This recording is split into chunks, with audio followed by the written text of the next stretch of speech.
Delight IAS में मैं kiwi Singh आप सभी का बहुत बहुत स्वागत करती हूँ। आज इस वीडियो में हम अपने एनसीईआरटी समरी कोर्स में क्लास 12 के पार्ट 2 के चैप्टर 6 संवैधानिक व्यवस्था का संकट, इसके बारे में पढ़ेंगे। ठीक है, इसमें हम क्या पढ़ेंगे?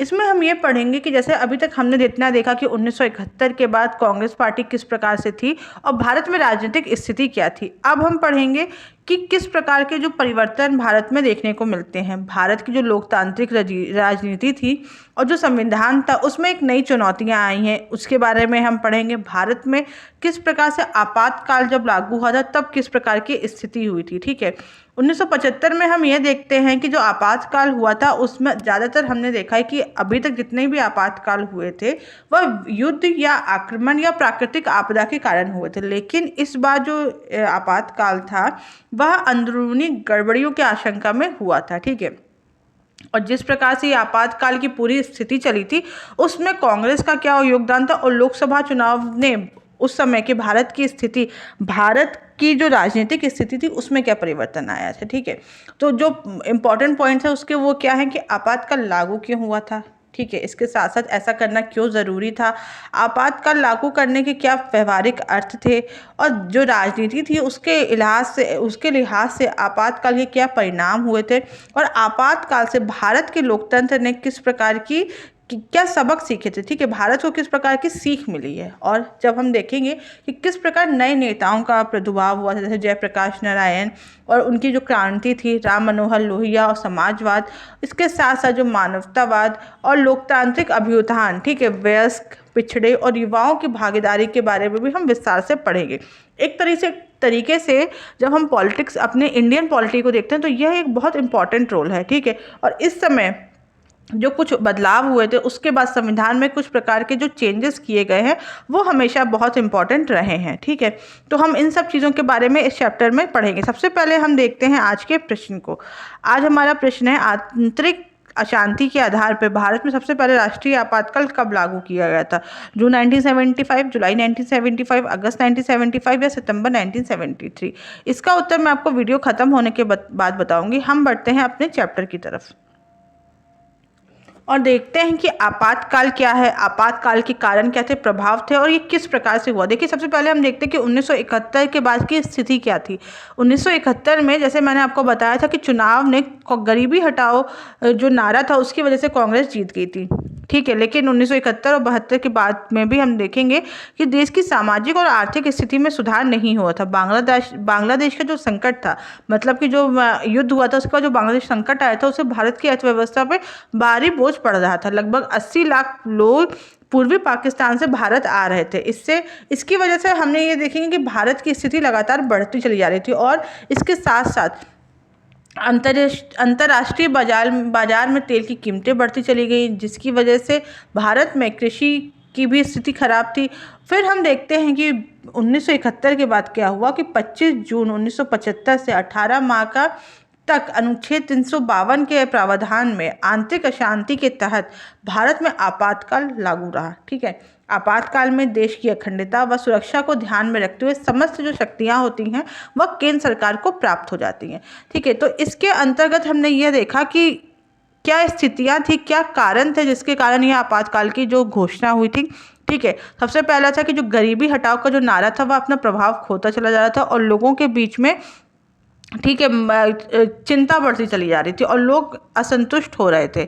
1972 और 73 के मानसून के विफल होने से कृषि की पैदावार में भारी गिरावट आ रही थी।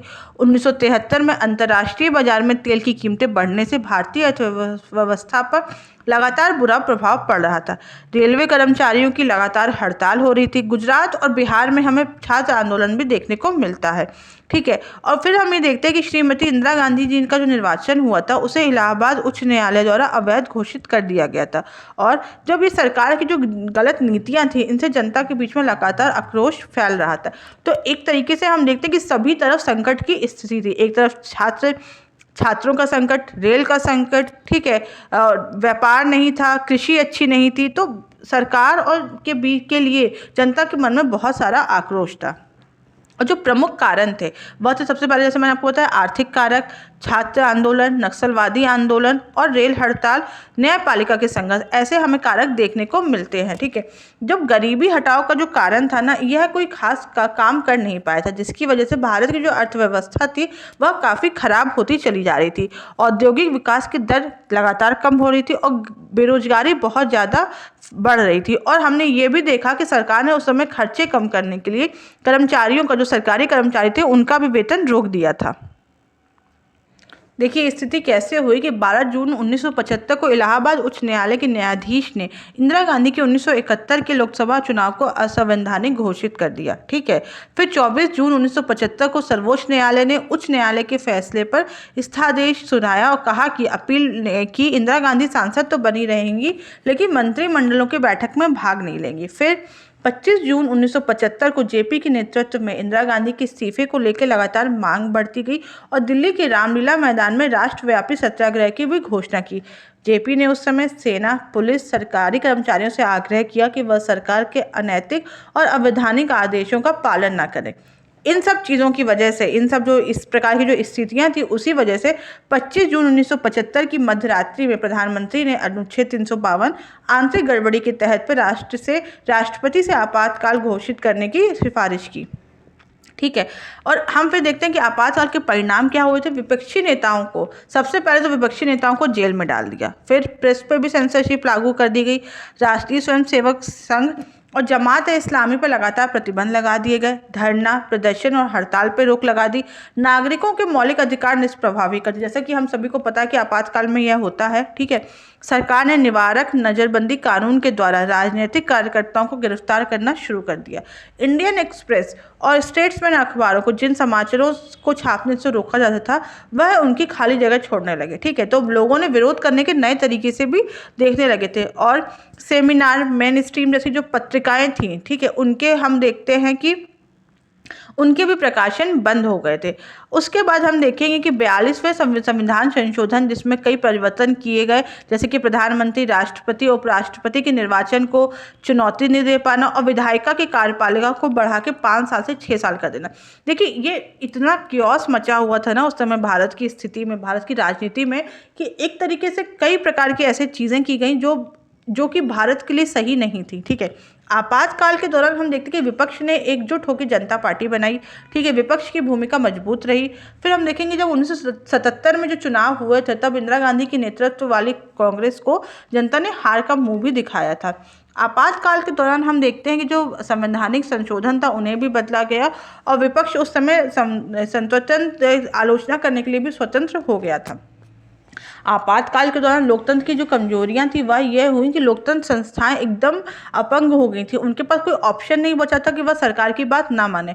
आपातकाल के जो प्रावधान थे उनमें अस्पष्टता आ गई, पुलिस व प्रशासन पर का दुरुपयोग होने लगा और लोकतंत्र की ताकत यह हुई कि लोकतंत्र की पुनर्स्थापना हुई और नागरिक संगठनों का अस्तित्व में आ गए। आपातकाल के अगर हम सबक के रूप में देखें तो आपातकाल के दौरान भारतीय लोकतंत्र की ताकत और कमजोरियां उजागर हो गई थी, लेकिन जल्द ही कामकाज लोकतंत्र की राह पर लौट आया। इस प्रकार भारत से लोकतंत्र को विदा कर पाना बहुत कठिन है, यह हमें पता चल गया। ठीक है, आपातकाल की समाप्ति के बाद अदालतों ने व्यक्ति के नागरिक अधिकारों की भूमिका में सक्रिय भूमिका निभाई और अधिकारों के लिए कई संगठन अस्तित्व में आए। संविधान ने आपातकाल के प्रावधान में आंतरिक अशांति का शब्द हटा दिया और उसकी जगह पे सशस्त्र विद्रोह शब्द को जोड़ा गया। ठीक है, और इसके साथ साथ यह भी घोषणा की गई कि आपातकाल की घोषणा मंत्रिपरिषद राष्ट्रपति को लिखित में देगी, मतलब उसकी सिफारिश मंत्रिपरिषद राष्ट्रपति को लिखित स्वरूप में देगा। आपातकाल में शासक दल ने पुलिस और प्रशासन को अपना राजनीतिक औजार बनाकर इस्तेमाल किया था। अब ये जो संस्थाएं थी स्वतंत्र रूप से यह कार्य नहीं कर पाई। अब हम देखते हैं कि जो भारत में जो छात्र आंदोलन था उनका क्या कारण था, जो छात्र आंदोलन का इतिहास क्या है। ठीक है, भारत में जो छात्र आंदोलन था उस समय गुजरातों के छात्रों ने खाद्यान्न, खाद्य तेल, अन्य आवश्यक वस्तुओं की बढ़ती कीमतें और उच्च पदों पे जो व्याप्त जो भ्रष्टाचार था उसके खिलाफ किया था। और उसके बाद मार्च 1974 में इसी के खिलाफ बिहार में भी आंदोलन शुरू हुआ था। ठीक है, तो ये दो जगह हमें यहाँ पे बहुत बड़ा आंदोलन देखने को मिलता है। और जो सबसे बड़ा हम देखते हैं, जयप्रकाश नारायण जो बहुत बड़े नेता के रूप में उभरे थे। ठीक है, ये बिहार के एक बहुत बड़े नेता के रूप में उस समय उभरे थे। यह युवा अवस्था से ही मार्क्सवादी थे। ठीक है, ये 1942 में भारत छोड़ो आंदोलन के नायक भी रहे हैं और उस समय नेहरू के उत्तराधिकारी में भी देखे गए थे। इन्होंने 1955 में सक्रिय राजनीति छोड़ दी थी। और उसके बाद हम ये देखते हैं कि इनके जो प्रमुख योगदान थे, कि इन्होंने अपने जो 3 प्रमुख योगदान जो इनके, पहला कि भ्रष्टाचार के विरुद्ध इनका संघर्ष था, सामुदायिक समाजवाद का सिद्धांत और समग्र क्रांति के ये प्रवर्तक माने जाते थे। ठीक है, जब स्वतंत्रता के बाद भारत में जयप्रकाश नारायण ऐसे प्रथम नेता थे जिन्होंने मुख्यतः गुजरात और बिहार में युवा सहभागिता द्वारा भ्रष्टाचार के विरुद्ध एक वृहद अभियान शुरू कर दिया था। उन्होंने भ्रष्टाचार के विरुद्ध लोकपाल संस्था के पक्ष का समर्थन किया था। इसके साथ साथ उन्होंने समग्र क्रांति के लिए आह्वान किया, नैतिक, सांस्कृतिक, आर्थिक, राजनीतिक और पारिस्थितिकी रूपांतरण का पहल किया। ठीक है, जयप्रकाश नारायण के इस रूपांतरण की मूल व्यक्तित्व परिवर्तन के लिए भारत का जो एक बहुत बड़ा घोतक है उसके बारे में कहा गया था। और इसके साथ हम देखते हैं कि जयप्रकाश नारायण ने इस आंदोलन का नेतृत्व 2 शर्तों पर स्वीकार किया था, जो उन्होंने छात्र आंदोलन किया था, कि पहला, यह जो आंदोलन है वह अहिंसक रहेगा, और दूसरा, यह आंदोलन बिहार तक ही सीमित नहीं रहेगा अपितु राष्ट्रव्यापी भी होगा। जयप्रकाश नारायण ने संपूर्ण क्रांति द्वारा सच्चे लोकतंत्र की स्थापना की बात की थी। उनको भारतीय जनसंघ, कांग्रेस और भारतीय लोकदल, सोशलिस्ट पार्टी और गैर कांग्रेसी दल से समर्थन प्राप्त था। ठीक है, और इन्होंने उस समय उसकी वजह से संसद मार्च का नेतृत्व किया, जिसे हमने संपूर्ण क्रांति के नाम से जाना जाते हैं। ठीक है, और इस इंदिरा गांधी ने इस आंदोलन को अपने प्रति व्यक्तिगत विरोध से प्रेरित बताया था, ऐसा लगता था। फिर हम देखते हैं रेल हड़ताल की स्थिति देखने को मिलती है। जॉर्ज फर्नांडिस के नेतृत्व में बनी जो राष्ट्रीय समिति ने रेलवे कर्मचारियों की सेवा और बोनस से जुड़ी मांगों को लेकर 1974 में हड़ताल की थी। सरकार में हड़ताल को असंवैधानिक घोषित किया और उनकी मांगें स्वीकार नहीं की। इससे क्या हुआ, इससे मजदूर, रेलवे कर्मचारी, आम व्यापारी और व्यापारियों में सरकार के खिलाफ असंतोष पैदा हो गया और लोग इनके विरोध में आ गए थे। अब हम देखते हैं न्यायपालिका के भी हमें पक्ष में कुछ संघर्ष देखने को मिलता है। सरकार के मौलिक अधिकारों में कटौती, संपत्ति के अधिकार में काटछांट, नीति निर्देशकों सिद्धांतों को मौलिक अधिकारों पर ज़्यादा शक्ति देने जैसे प्रावधानों को सर्वोच्च न्यायालय ने निरस्त किया। सरकार ने J.M. Chalet, K.S. हेगड़े और A.N. ग्रोवर की वरिष्ठता को अनदेखी करते हुए A.N. रे को सर्वोच्च न्यायालय का मुख्य न्यायाधीश घोषित किया था। सरकार के इन कार्यों से प्रतिबद्ध न्यायपालिका और नौकरशाही काफ़ी ज़्यादा क्रोधित हो गई थी। ठीक है, और न्यायपालिका को भी उन्होंने कंट्रोल करने की घोषणा का प्रयास किया था। तो इन सभी स्थितियों के बाद हम देखते हैं कि आपातकाल की स्थिति आई थी, और यह आपातकाल आया था।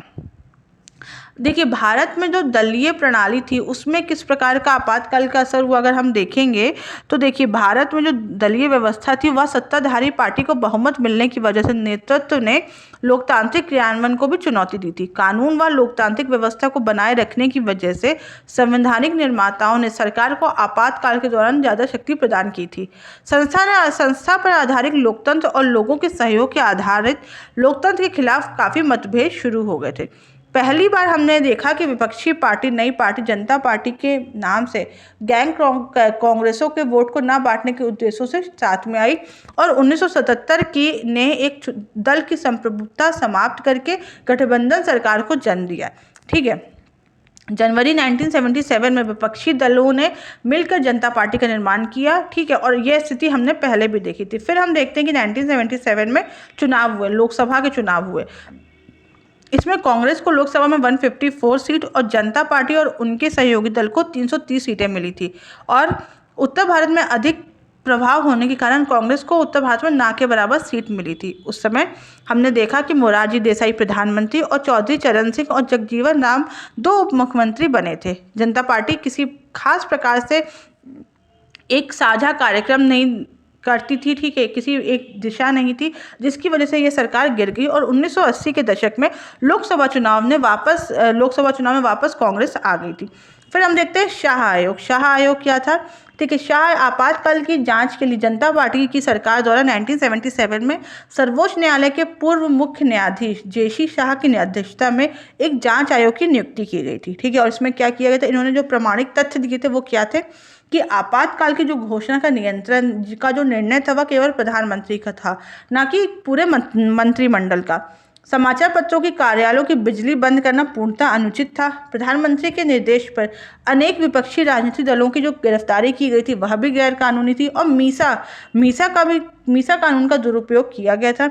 कुछ लोगों को आधिकारिक पद न देते हुए भी उनका सरकारी काम काज में लगातार हस्तक्षेप देखा जा रहा है। फिर हम देखते हैं कि 1980 में मध्यावधि चुनाव हुए। ठीक है, और इसके कारण क्या हुए? क्योंकि जनता पार्टी जो थी ना वह मूलतः इंदिरा गांधी जी के मनमाने शासन के विरुद्ध पार्टियों का गठबंधन थी, लेकिन शीघ्र ही ये जनता पार्टी बिखर गई और मोरारजी देसाई की नेतृत्व वाली सरकार ने 18 माह में ही अपना बहुमत खो दिया। कांग्रेस पार्टी के समर्थन पर दूसरी सरकार चरण सिंह के नेतृत्व में बनी, लेकिन बाद में पार्टी ने उनसे वापस समर्थन ले लिया और वह सरकार भी गिर गई मात्र 4 महीने तक। फिर हम देखेंगे कि 1980 में वापस से चुनाव हुए। ठीक है, जहां पे कांग्रेस को जीत मिली और इंदिरा गांधी वापस से प्रधानमंत्री बनी थी। फिर हम देखते हैं कि नागरिक स्वतंत्रता संगठनों का उदय हुआ और किस प्रकार से सिविल सोसाइटी के क्या उदय हुआ था। देखिए, इनका उदय अक्टूबर 1976 में हुआ था। इन संगठनों ने न केवल आपातकाल बल्कि समान परिस्थितियों में भी लोगों को अपने अधिकारों के प्रति सतर्क रहने को कहा। 1980 में नागरिक स्वतंत्रता और लोकतांत्रिक अधिकारों के लिए लोगों के संघ को बदलकर नागरिक स्वतंत्रताओं के लिए संघ का नाम रख दिया गया। गरीबी, सहभागिता, लोकतांत्रिकरण और निष्पक्षता के संबंधित चिंताओं के संदर्भ में भारतीय नागरिक स्वतंत्रता संगठन के क्षेत्र ने कई क्षेत्रों में कार्य करना प्रारंभ कर दिया। फिर हम देखते हैं कि लोकतांत्रिक पुनरुत्थान या अभ्युत्थान यह क्या है। ठीक है, देश की लोकतांत्रिक राजनीति में जनता की बढ़ती सहभागिता को लोकतांत्रिक अभ्युत्थान के रूप में इंगित किया गया है। इस सिद्धांत के आधार पर किसी भारत में स्वतंत्रता के बाद इतिहास में 3 लोकतांत्रिक अभ्युत्थान हुए हैं। ठीक है, प्रथम लोकतांत्रिक अभ्युत्थान हुआ था, यह 1950 के दशक से 1970 के दशक तक इसको चिन्हित किया जाता है, जो केंद्र व राज्य दोनों की लोकतांत्रिक राजनीति में भारतीय वयस्क मताधिकारों की बढ़ती सहभागिता पर आधारित है। पश्चिम के इस मिथक को मिथ्या सिद्ध करते हुए कि एक सफल लोकतंत्र आधुनिकीकरण, नगरीकरण, शिक्षा और मीडिया पर ही आधारित होगा। भारत का जो लोकतंत्र था उस सिद्धांत पर लोकसभा और राज्यसभा की विधानसभाओं के चुनावों का सफल आयोजन ने भारत के प्रथम लोकतांत्रिक अनुत्थान को सार्थक भी किया था। ठीक है, और भारत का उस समय जो संसदीय लोकतंत्र पर आधारित जो चुनाव हुए थे उसने भारत को सफल किया। फिर हम देखते हैं जो द्वितीय लोकतांत्रिक अभ्युत्थान हुआ था वह 1980 के दशक से शुरू हुआ था। 1980 के दशक में समाज के निम्न वर्गों जैसे कि SC, ST या OBC की बढ़ती राजनीतिक सहभागिता को द्वितीय लोकतांत्रिक अभ्युत्थान के रूप में कहा गया है। इसमें भारतीय राजनीति को इन वर्गों के लिए अधिक अनुग्राही और सुगम बनाया गया। यद्यपि इन अभ्युत्थान ने इन वर्गों को विशेषतः दलितों के जीवन स्तर में कोई व्यापक परिवर्तन नहीं किया था, परंतु हम ये देखते हैं कि इन वर्गों के राजनीतिक और सांगठित की जो मंच है उस पर इन वर्गों की सहभागिता ने इनके बीच में स्वाभिमान को सुदृढ़ किया। देश की लोकतांत्रिक राजनीति में भी इन वर्गों को सशक्तिकरण को भी बल मिला था। ठीक है, और जो तृतीय लोकतांत्रिक अभ्युत्थान था वह 1990 के दशक से आया। 1990 के दशक के प्रारंभ में से ही उदारीकरण, निजीकरण और वैश्वीकरण का जो युग था, ठीक है, उसको एक प्रतिस्पर्धक बाजार समाज के उद्भव के लिए उत्तरदायी माना गया, जिसमें अर्थव्यवस्था, समाज और राजनीति के सभी महत्वपूर्ण क्षेत्रों को सम्मिलित किया गया। उदारीकरण का यह दशक तृतीय लोकतांत्रिक के मार्ग को प्रशस्त करता था। इसका जो अभ्युत्थान था वह एक प्रतिस्पर्धी चुनाव प्रतिनिधि पर आधारित करता था, जो कि था सर्वाइवल ऑफ फिटेस्ट, ठीक है, के सिद्धांत पर नहीं था, बल्कि इनका ये था कि सर्वाइवल ऑफ एबलिस्ट, मतलब श्रेष्ठतम के उत्तरजीविता के आधार पर नहीं था, जबकि योग्यतम के उत्तरजीविता पर यह आधारित था। ठीक है, और जब तृतीय लोकतांत्रिक अभ्युत्थान हुआ उसके बाद भारतीय चुनाव में कई परिवर्तन आए। जो 3 प्रमुख परिवर्तन थे वह यह था कि राज्य से बाजार की ओर, ठीक है, हमें परिवर्तन देखने को मिलते हैं, सरकार से शासन की ओर परिवर्तन देखने को मिलते हैं, और नियंत्रक राज्य से सुविधा प्राप्त राज्य की ओर भी हमें परिवर्तन देखने को मिलते हैं। जो तृतीय लोकतांत्रिक अभ्युत्थान था उसने युवा वर्ग की सहभागिता को इंगित किया, जो भारतीय समाज का एक महत्वपूर्ण भाग है तथा भारत की समकालीन लोकतांत्रिक राजनीति में अपनी बढ़ती चुनावी प्राथमिकता की दृष्टि से विकास और प्रशासन दोनों के लिए ही ये वास्तविक परिवर्तन के रूप में उदित हुआ था। तो ये सारी स्थितियां हमें देखने को मिलती हैं। फिर हम आते हैं आज के प्रश्न की तरफ। तो आज का प्रश्न है, आंतरिक अशांति के आधार पर भारत में सबसे पहले राष्ट्रीय आपातकाल कब लागू किया गया? तो इसका उत्तर है जून 1975। आज के वीडियो में बस इतना ही। अगर आपको इस वीडियो से रिलेटेड कोई भी डाउट हो तो आप मुझे कमेंट बॉक्स में बताएं और फ्री PDF के लिए हमारे टेलीग्राम ग्रुप से जुड़ें। Thank you so much.